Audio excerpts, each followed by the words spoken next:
로마서 초반을 읽으면서 우리 가슴에 딱 꽂히는 그런 말씀이 있습니다. 그래서 오늘의 설교의 제목인 빚진 자라는 말입니다. 빚진 자. 14절 말씀 보면 헬라인이나 야만인이나 지혜 있는 자나 어리석은 자에게 다 내가 빚진 자라. 이렇게 하면서 사도 바울이 이 로마서를 로마 교회에 보내면서 나는 세상 어느 누구에게나 다 나는 빚진 자다. 이렇게 고백을 하고 있습니다. 헬라인은 누구고 야만인은 누굴까? 지혜 있는 자와 어리석은 자는 누구를 얘기할까? 헬라는 그리스를 말하는 것이고 당시 2000년 전 세상은 정치적인 중심은 로마고 문화와 예술의 중심은 헬라였습니다. 이 두 문화권이 합쳐지면서 그레코 로만 문화가 형성됩니다. 그래서 이 그레코 로만 문화에 소속된 사람이나 이 문화에 따라가는 사람은 지혜 있는 자고 이 문화권에 소속되지 않고 이 문화권 외에 있는 사람들을 야만인 혹은 지혜 없는 자, 어리석은 자 이렇게 그때 판단을 했습니다. 그래서 이 사도 바울이 로마서를 기록하면서 나는 지혜 있다라고 말하는 이 그레코 로만 문화권 안에 있는 사람이나 혹은 이 문화권 밖에 있는 모든 사람이나 다 나는 빚진 자다 이렇게 고백을 하고 있습니다. 빚이라고 하는 것은 이런 것을 빚이라고 얘기하죠. 누군가가 개인으로부터 혹은 어떤 금융기관으로부터 돈을 빌려서 이거를 갚아야만 하는 어떤 금전적인 의무, 이것이 빚이죠. 근데 빚이라고 하는 것은 단순히 어떤 금전적인 문제만을 얘기하는 것이 아니고 물질적인 문제를 떠나서 내가 누구로부터 신세를 졌다, 내가 누구로부터 어려울 때 도움을 받았다, 내가 누구로부터 큰 은혜를 입었다 라고 할 때 그 모든 것도 사실은 다 빚인 겁니다. 성숙한 사람과 미숙한 사람의 차이가 뭐냐라고 할 때 미숙한 사람은 자기가 빚진 것을 알지 못하고 은혜를 입고 도움을 입고 또 신세를 많이 졌음에도 불구하고 이것을 기억하지 못하거나 이것을 인정하지 않는 사람이 미숙한 사람이고 그리고 성숙한 사람은 내가 주어야 할 때를 찾을 뿐만 아니라 내가 지금까지 살아오면서 누구로부터 이런 신세를 졌고 이런 도움을 받았고 이런 빚을 졌고 그러면서 그 빚진 것에 대해서 늘 감사하는 마음을 갖고 이것을 갚으면 물론 좋지만 갚지는 못할지라도 그 은혜와 신세를 잊지 않고 살아가는 그런 모습이 성숙한 사람의 모습인 거죠. 이렇게 빚이라고 하는 얘기를 말씀드리면서 오늘 본문을 중심해서 세 가지 부류로 빚에 대한 말씀을 하려고 합니다. 첫 번째는 온 인류에게는 어떤 빚이 있을까라고 하는 것이고 두 번째는 사도 바울 개인에게는 어떤 빚이 있을까 그리고 세 번째는 현대를 살아가는 우리들에게는 어떤 빚이 있을까 이런 거를 한번 얘기를 해보려고 합니다. 하나님은 우리 인류를 만드시면서 또 모든 피조 만물을 만드시면서 그 마지막에 늘 보시기에 좋았더라. 또 특별히 인간을 만드시고 보시기에 심히 좋았더라. 그렇게 말씀을 하십니다. 그 보시기에 좋았다라고 하는 그 표현은 하나님께서 세상을 창조하는 의도와 목적과 방향에 맞게끔 그렇게 만들어졌다는 거죠. 그리고 특별히 사람을 만드시면서 하나님의 형상으로 만드셨다. 그렇게 말씀하실 때 그 하나님의 형상이 뭘까? 그 하나님의 형상은 하나님과 어떤 유사한 모습이 있다는 겁니다. 유사한 모습. 우리는 많은 것은 아니지만 그래도 사랑할 줄 알고 인내할 줄 알고 용서할 줄 알고 참을 줄 알고 어떤 정의감이 있고 영혼을 사모하고 거룩함을 사모하는 그런 모습이 우리 가운데 다 있습니다. 이것이 바로 하나님의 형상인 거죠. 하나님이 선한 분이기 때문에 우리도 선한 어떤 모습이 존재합니다. 물론 하나님만큼 그리고 완벽한 선은 아니지만 그래도 선하게 살아가려 애를 씁니다.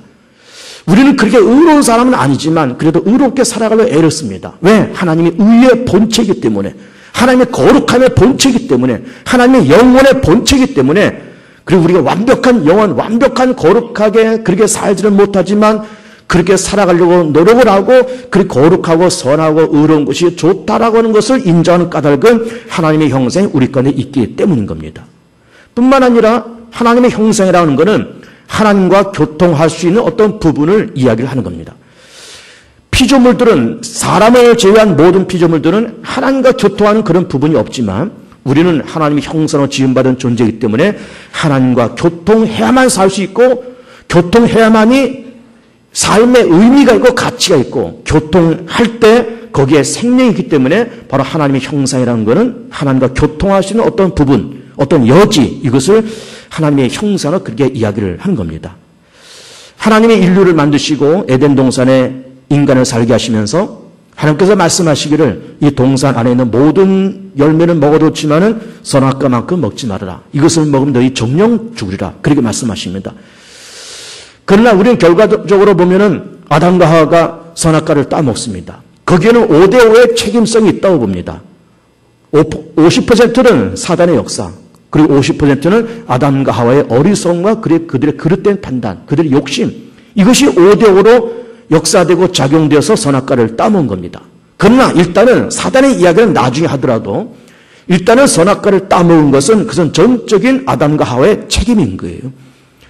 에덴 동산은 완벽한 세상입니다. 특별히 노력하지 아니하고 특별히 먹을 것을 찾으려고 수고하지 아니해도 얼마든지 먹고 살 수 있는 넉넉한 완벽한 그런 세상인 거예요. 그런데 선악과를 따먹고 내어 쫓겨서 이 땅에는 3대 무지와 3대 악재가 찾아옵니다. 3대 무지, 사람은 자기 자신을 깨닫지 못하고 허물과 죄로 죽음에 걸리는 자기를 깨닫지 못하고 창조주 하나님을 깨닫지 못하고 이렇게 살면서 내 삶의 결산이 또 이 세상의 결과가 어떻게 될지를 깨닫지 못하면서 살아가는 3대 무지, 그리고 3대 악재가 있습니다. 죄와 사망 권세와 사단의 권세 3대 악재에 묶여서 인생이 그렇게 다 살아갑니다. 그러면 그렇게 아담과 하와가 선악과를 따먹고 3대 무지와 3대 악재에 빠진 그 사건을 우리는 가만히 놓고 보면 이것이 전적으로 누구의 책임일까? 물론 사단의 책임과 아담의 실수 5대5로 그렇게 녹차라고 그렇게 보면서 사단의 이야기를 우리가 나중에 하더라도 일단은 아담과 하와의 전적인 책임인 거예요. 하나님의 책임이 그 속에 있을까? 하나님의 책임이 그 안에 한 1%라도, 한 0.0001%라도 거기에 원인이 존재할까? 없는 겁니다. 없습니다. 그 에덴 동산 안에 먹을 것이 아무것도 없고 선악과만 딸랑 있다 그러면은 혹 먹을 것이 없어서 그걸 굳이 먹을 수밖에 없다라고 변명을 할 수밖에 없겠지만은 이미 에덴 동산 안에는 선악과 외에 먹을 것이 지천은 널려 있고 특별히 수고하지 않아도 특별히 애쓰지 아니해도 얼마든지 먹고 살 수 있는 그런 세상임에도 불구하고 하필이면 먹지 말라고 하는 선악과를 인류는 그 어리석음과 그릇된 판단을 통해서 그 선악과를 따먹고 맙니다. 전적인 인간의 실수요, 전적인 인간의 잘못인 거예요. 누구의 책임이에요? 인간의 잘못이요. 인간의 책임이고 좀 속된 말로 지 잘못 때문에 그렇게 된 거예요. 지 잘못 때문에. 50년대, 60년대 우리는 어려운 시대에 태어나서 그렇게 자라난 그런 세대들이 다 여기 앉아 계십니다. 그때는 우리나라 문교 정책이 국민학교까지, 요즘 초등학교라고 말하는 국민학교까지는 의무교육이고 그 다음에 중학교, 고등학교는 다 등록금을 내야 되고 대학교는 뭐 말할 것도 없고 그렇게 다녀만 했습니다. 저도 50년대 후반에 세상에 태어나서 한 60년대 중반서부터 초등학교를 다녔잖아요. 그러면서 제 시대만 해도 국민학교를 졸업하고 중학교와 고등학교를 갈 형편이 안 돼서 국민학교만 딸랑 졸업하고 곧바로 뭐 그때 국민학교 졸업하면 13살, 14살이잖아요. 그 무렵에 벌써 공장에 취직하고 농사 지으러 나가고 소 길르러 나가는 친구들이 있었습니다. 13살, 14살 때. 아니면은 조금 괜찮으면은 중학교까지만 졸업하고 부모들이 고등학교 공부할 능력이 없으니까 너 이제 취직해라. 공장 들어가라. 그래서 공장 들어가고 그 나이에 소 길르고 농사 지으러 생업 전선으로 취업 전선으로 뛰어든 아이들이 많이 있었습니다. 제 또래도 그런 아이들이 많이 있었어요. 대학교는 뭐 꿈도 못 꿨던 때고. 그런데 요즘은 어떻습니까? 요즘은 이미 뭐 국민학교, 중학교까지 다 의무교육이고 이제는 공부의 환경이 너무 좋아서 이제는 고등학교 졸업하고 대학에 그렇게 진급한 학생들이 거의 한 80% 가까이 대학을 진급합니다. 어려울 때는 국민학교 졸업하는 것도 막 감지덕지고 그때 뭐 제대로 공부할 만한 형편이 있는 집안이 거의 없는 거예요. 공부방이 어디 있습니까? 공부방이. 방 하나 복 하나 딸랑. 그 단칸방에서 5시고 6시고 7시고 온닥온닥 그렇게 살면서 공부방이 어디 있고 책상이 어디 있습니까? 무슨 뭐 컴퓨터와 휴대폰이 어디 있습니까? 그냥 한 이불 속에 3명, 4명 같이 자고 그러면서 우리는 다 그렇게 컸습니다. 지금은 아이들 하나, 둘, 셋 나오면서 공부방 다 하나씩 떨렁 이렇게 다 주고 그리고 뭐 중학교, 고등학교는 뭐 넉넉하게 보내고 대학도 뭐 고등학교 졸업하면 80% 다 그렇게 진급시켜서 공부시킵니다.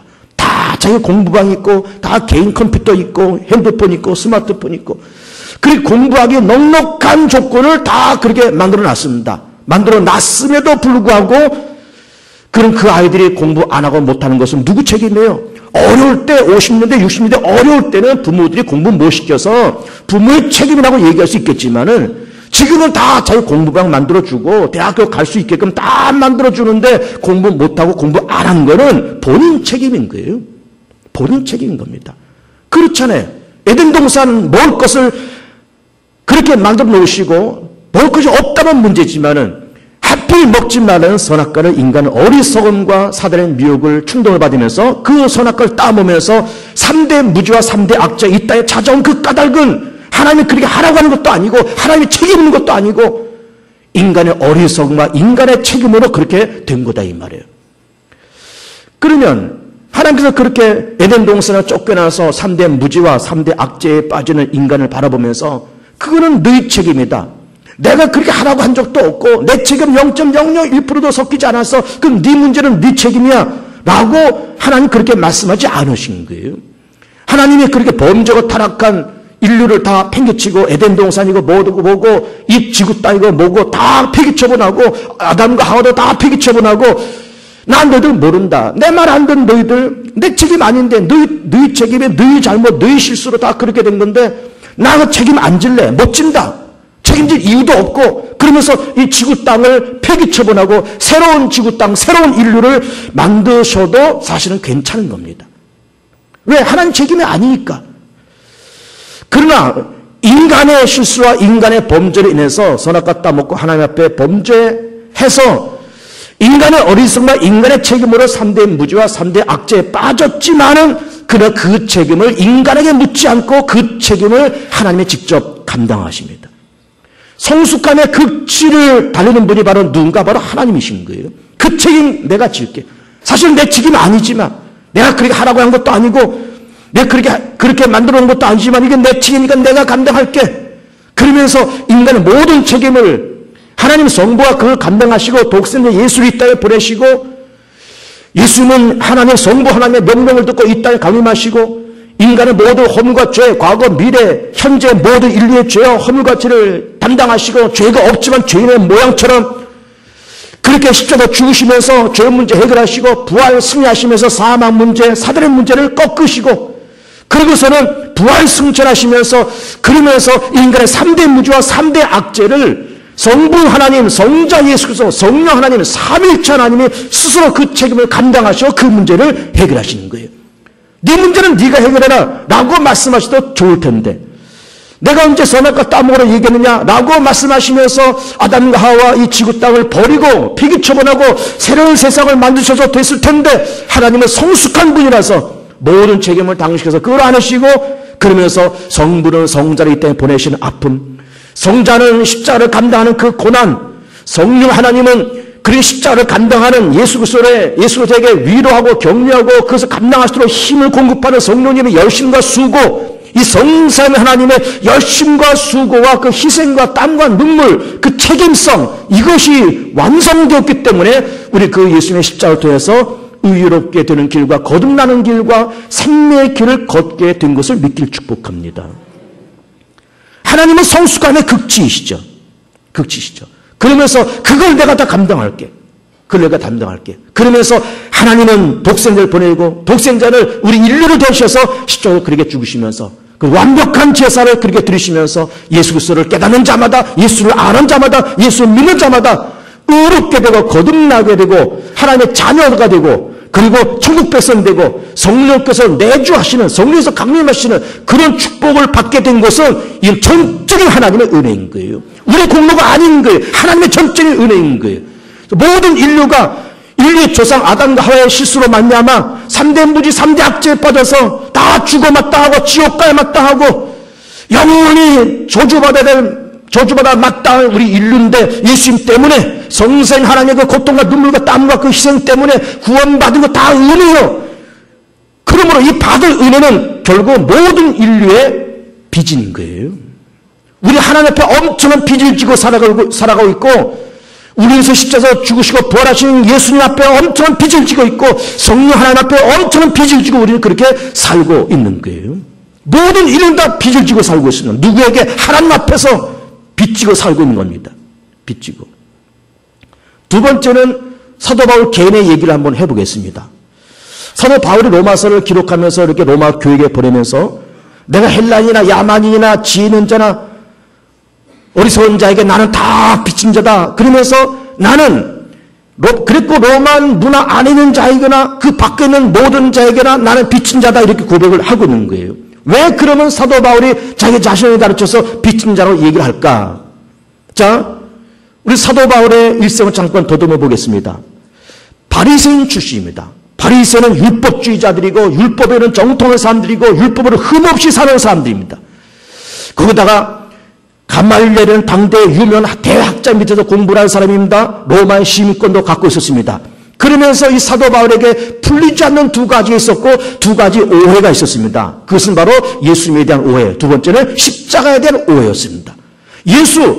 얼마 전에 십자가에 죽은 그 예수는 나사렛의 그냥 가난한 목수의 아들이었고 로마 정부에 대항하다가 결국 쓰러진 사람, 그가 부활했다고 그러지만 그의 제자들이 다 시신을 훔쳤다가 어디다 감춰놓고 부활했다고 거짓 소문을 퍼뜨리고 있고 이 기독교는 이거는 사이비 종교, 십자가는 로마 정부에 대항하는 어떤 역적들이나 흉악범들이 짊어지고 죽는 사형틀인데 예수도 역시 로마의 역적으로서 저렇게 십자가에 죽은 무서운 사형틀.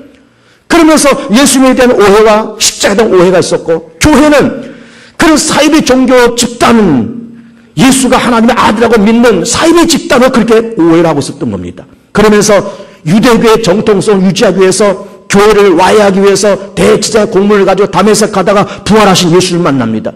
호련히 큰 음성이 들려오고 눈이 멀쩡돼 광채가 비춰지면서 사울아 사울아 네가 왜 날 핍박하느냐? 누구십니까? 나는 내가 핍박하는 예수다. 땅에 그냥 거꾸로져 엎드려 있잖아요. 그 놀라운 광채의 눈이 잠깐 멀지 않습니까? 내가 무엇을 해야 되겠습니까? 다메섹 들어가면은 아나니아로부터 너는 안수를 받아라. 그럼 너는 이방 땅에 복음을 증거하는 이방인의 대사도가 되라. 그 하나님의 그 예수님의 명령을 받고 유럽을 다니면서 소아시아와 유럽과 예루살렘을 순례하면서 복음 전하는 그 대사도가 됩니다. 자, 바울이라는 인물은 동시대에 살아가는 기독교 공동체에서는 혐오스러운 인물이었어요. 교회를 와해하는 인물, 예수를 핍박하는 인물, 스데반을 돌로 치는 사람들의 옷을 맡고 있으면서 스데반이 그렇게 죽은 것은 마땅한 것이고 교회가 이렇게 와야 되는 것은 마땅한 것이고 예수는 죽었어야만 되는 것이고 부활했다고 하는 것은 가짜요, 이거는 그냥 소문에 불과한 것이고 그러면서 교회에 대해서 예수님에 대해서 십자가에서 막연한 오해를 갖고 있던 사람인데 그러면서 교회 공동체 안에서는 혐오스러운 인물이었는데 그랬던 자기가 부활하신 예수를 만나고 그러면서 그 예수님을 통해서 은사도 받았죠. 열매도 받았죠. 지식과 지혜의 은사, 믿음의 은사, 병 고치는 은사, 방언과 통변의 은사, 예언의 은사, 가지가지 은사를 받았죠. 성령의 열매도 받았죠. 그런 가지가지 성령의 은사 열매를 받고 하나님이 계신 천국 셋째 하늘까지 갔다 오고 그러면서 자기와 같이 기독교를 핍박했던 사람을 사도로서 복음 전하는 자로서 그렇게 세우신 것이 너무나 감사해서 나는 빚졌다라고 그렇게 얘기를 하고 있는 거예요. 헬라 사람이나 야만이나 지혜 있는 자나 어리석은 자에게 나는 다 빚진 자요. 나는 교회를 핍박한 자요. 나는 예수를 핍박하고 교회를 핍박한 자였는데 하나님께서 나를 충성되이 여겨 나를 복음을 전하는 자로 그렇게 삼았으니 이 모든 것이 다 은혜요. 나는 세상 앞에서 빚진 자고 하나님 앞에서 나는 빚진 자로 그렇게 자기 자신을 고백을 하고 있는 거예요. 그러면서 예수를 모르는 모든 사람들에게 복음 모르는 모든 사람들에게 복음을 전해야만 하는 그 절박성을 느끼면서 죽음을 불사하고 그러면서 일평생 복음 전하는 일에 헌신하면서 그렇게 살았던 겁니다. 그럼 나는 빚진 자요. 그리고 신약 성경에 13권을 기록합니다. 로마서부터 히브리서까지 쭉 그렇게 사도 바울을 통해서 그렇게 기록을 합니다. 그러면서 나는 예수를 오해하고 교회를 오해한 사람이 있는데, 교회 공동체 안에서 나는 혐오스러운 사람이 있는데, 나 같은 사람을 들어서 복음 전하는 자로, 나 같은 사람을 들어서 하나님의 사람으로 믿음의 사람 만드신 것이 너무나 감사해서 나는 빚진 자다, 그렇게 고백을 하고 있는 거예요. 나는 빚진 자다. 세 번째는 온 인류도 그렇고 사도 바울 개인도 그렇고 다 좋은데, 그러면 현대를 살아가는 우리들은 무슨 빚을 지고 살아갈까? 현대를 살아가는 우리들에게는 어떤 빚을 지고 살아갈까? 물론 하나님 앞에서 우리는 다 빚진 자인 겁니다. 온 인류가 다 빚진 자인 것처럼 우리가 죽어 마땅한 죄인이고 지옥 들어가야 마땅한 죄인인데, 하나님께서 우리 같은 거 사랑하시고 선택하시고 독생자를 보내서 예수님의 십자가를 통해서 우리를 구원해 주셨으니, 하나님 앞에서 우리는 막연히 빚진 자요, 우리 하나님 앞에서 죄인이요, 하나님 앞에서는 빚진 자요, 그 은혜를 덧입고 우리는 지금 살고 있는 거예요. 빚진 자죠. 하나님 앞에서 우리는 다 빚지고 이렇게 살고 있는 거예요. 아까도 말씀드린 것처럼 성숙한 사람과 미숙한 사람의 차이가 무엇일까? 미숙한 사람은 받을 것을 계산하고 은혜와 신세를 많이 입었음에도 불구하고 그것을 잊어먹고 배신하고 선을 악으로 돌리고 은혜를 악으로 돌리고 자비를 악으로 돌리는 사람이 미숙한 사람이요, 성숙지 못한 사람이지만 성숙한 사람은 은혜를 아는 거예요. 내가 누구로부터 어떤 은혜를 입었는지, 어떤 도움을 받았는지, 내가 하나님께로부터 어떤 은혜를 입었는지를 기억하고 다 갖지는 못할 망정 잊지 않고 늘 감사한 마음을 갖고 살아가는 거, 이게 성숙한 사람인 거예요. 우리가 다 죽어 마땅한 죄인인데, 지옥 들어가야 마땅한 죄인인데, 하나님께서 우리 같은 걸 사랑하시고 예정하시고 선택하셔서 불러셔서 예수님의 십자가를 통해서 우리를 구원해서 하나님의 자녀 삼으신 거 너무너무 감사하고, 만일이 다 있다 한들 이 은혜에다 감사할 수 없고 하늘을 두루마리 삼고 바다를 먹물 삼아 하나님께서 내게 베풀어진 그 은혜를 다 기록한다 한들 다 기록할 수 없는 것이, 이것이 다 은혜요. 이 은혜라고 하는 것은 다 빚진 자로서 우리는 다 그렇게 살아가는 거예요. 갚을 길이 없습니다. 사실은 나 같은 죄인 살리신 주 은혜 몰라와 잃었던 생명 찾아고 광명을 얻었다. 잃었던 생명 찾아고 광명을 찾아서 하나님의 자녀가 되고 천국 백성 되었으니, 하나님의 자녀가 되었고 천국을 상속받는 사람이 되었으니 이 은혜가 얼마나 크냐 이 말이에요. 다 갚을 길이 없지만 잊지 않고 감사한 마음을 가지고 살아가는 것이, 이것이 올바른 신앙인의 양심인 겁니다. 믿음은 뭘까라는 것을 자꾸 생각해 봅니다. 로마서를 통해서 믿음을 계속 말씀드리겠지만, 믿음은 무엇일까라고 하는 것을 연초에 말씀드렸지만, 오늘 로마서 1장 이 전반부 말씀에서 믿음이 뭘까라고 하는 것을 이렇게 한번 얘기를 해봅니다. 믿음이란 제자리를 찾아가는 것이다.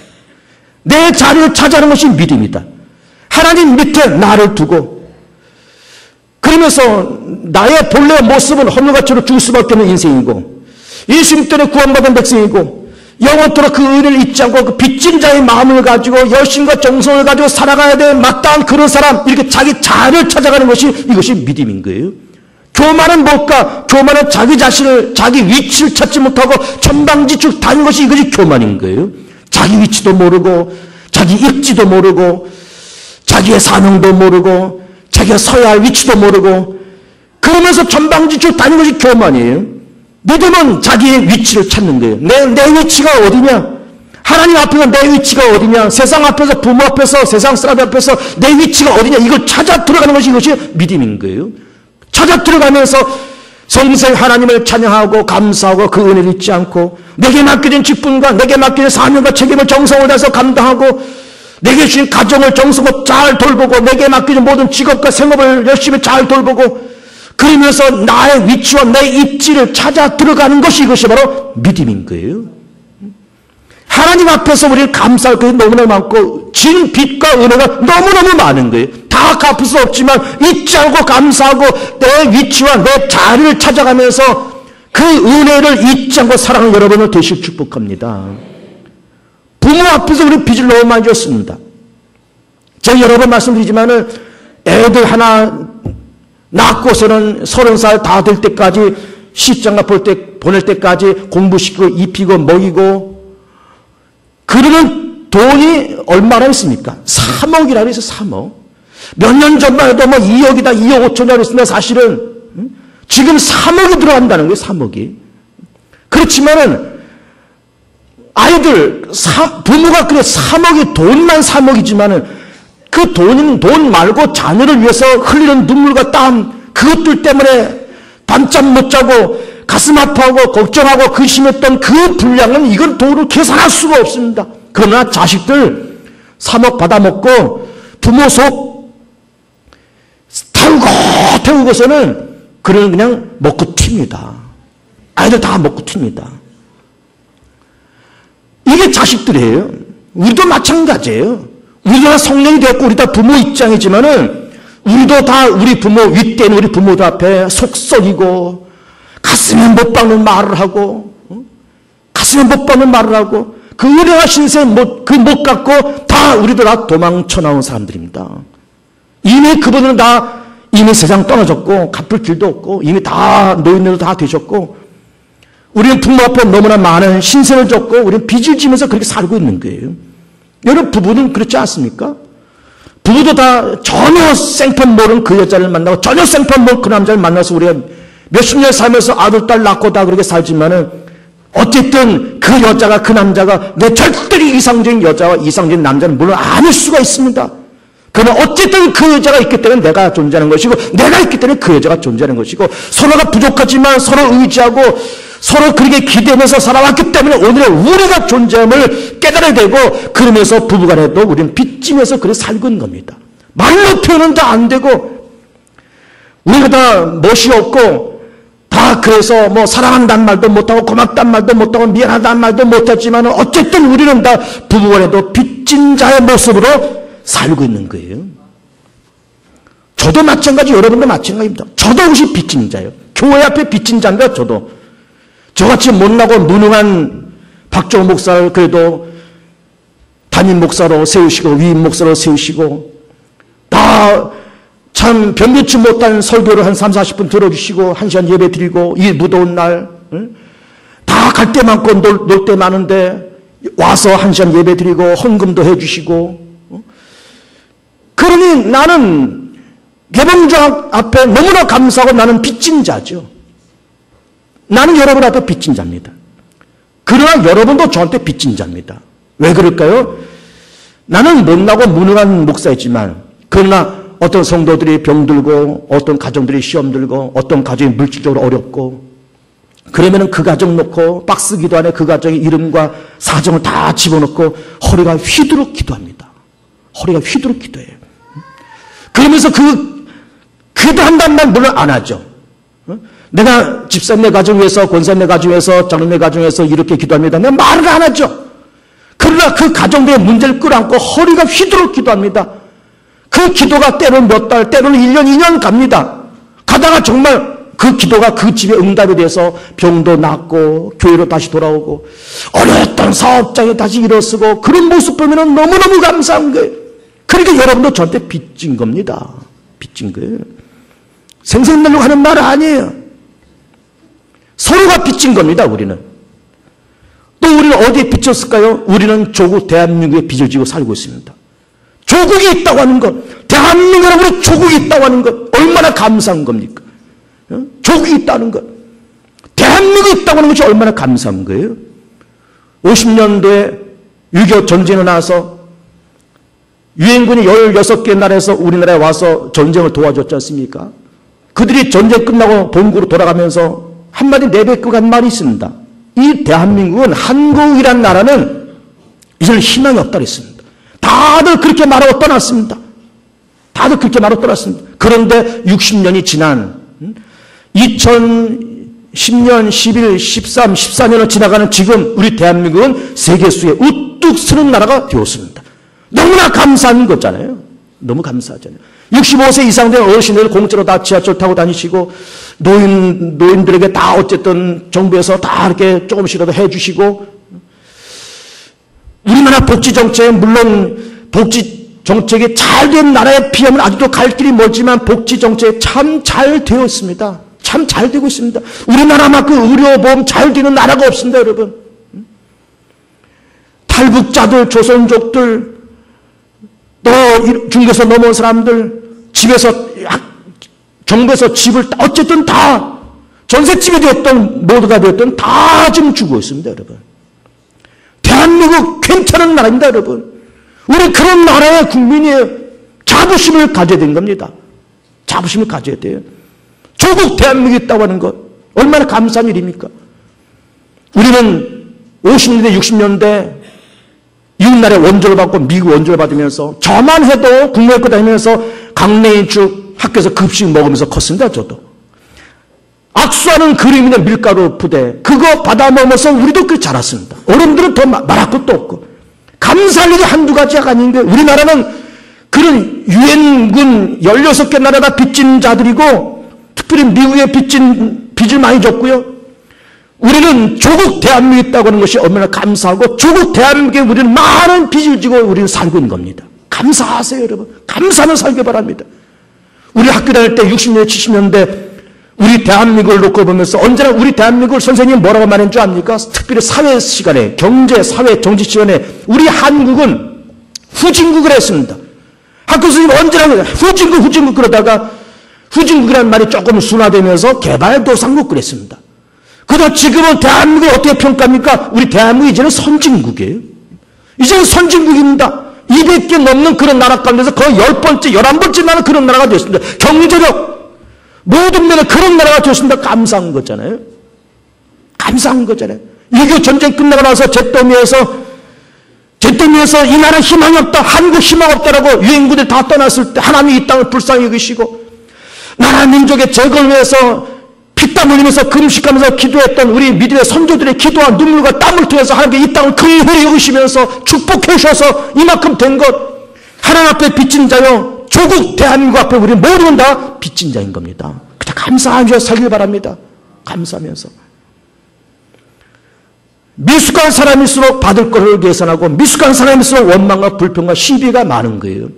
그러나 성숙한 사람일수록 줄 것을 계산하고 성숙한 사람일수록 감사를 찾고, 내가 누구로부터 신세를 얻었을까? 내가 누구로부터 은혜를 입었지? 누구로부터 내가 빚을 졌지? 누구로부터 내가 신세를 입었지? 이걸 생각하면서 이걸 갚으려고 애를 쓰고, 설령 내가 못 갚을지라도 어제 감사한 마음을 가지고 살아가는 그러한 모습이 빚진 자의 아름다운 모습인 겁니다.